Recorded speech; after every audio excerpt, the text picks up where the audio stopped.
প্রকৃতি, গাছ, ফুল, পাখি যে মানুষ ভালোবাসে না সে আর যাই হোক মানুষকে ভালোবাসতে পারে না। যাই হোক, গতদিন আমার মনটা ভীষণ খারাপ ছিল। আমার হাজব্যান্ড বলল, চলো তোমাকে একটা জায়গায় নিয়ে যাই, কারণ তোমার মন কোথায় গেলে ভালো হয় আমি জানি। তো তারপর আমরা চলে গেলাম উত্তরা দিয়াবাড়িতে। উত্তরার দিয়াবাড়িতে যারা গিয়েছেন তারা তো জানেন, গাছের রাজ্য এখানে, কত রকম গাছের সমাহার, গেলেই মনটা ভালো হয়ে যায়। গাছ, ফুল, পাখি, প্রকৃতি যে মানুষ ভালোবাসে না সে আর যাই হোক কখনো মানুষকে ভালোবাসতে পারে না।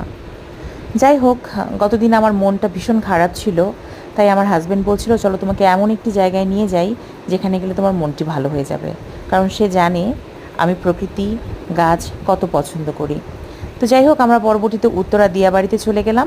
যারা যারা উত্তরা দিয়াবাড়িতে গিয়েছেন তারা তো জানেনই, আর যারা আমার বাড়িতে গিয়েছেন তারা তো জানেন আমার বাসায় গাছ লাগানোর আর কোনো জায়গা নেই। তারপরও কয়েকটা গাছ নিয়ে নিলাম, ঘরের কোনায় কোথাও না কোথাও ঠিকই তাদের আশ্রয়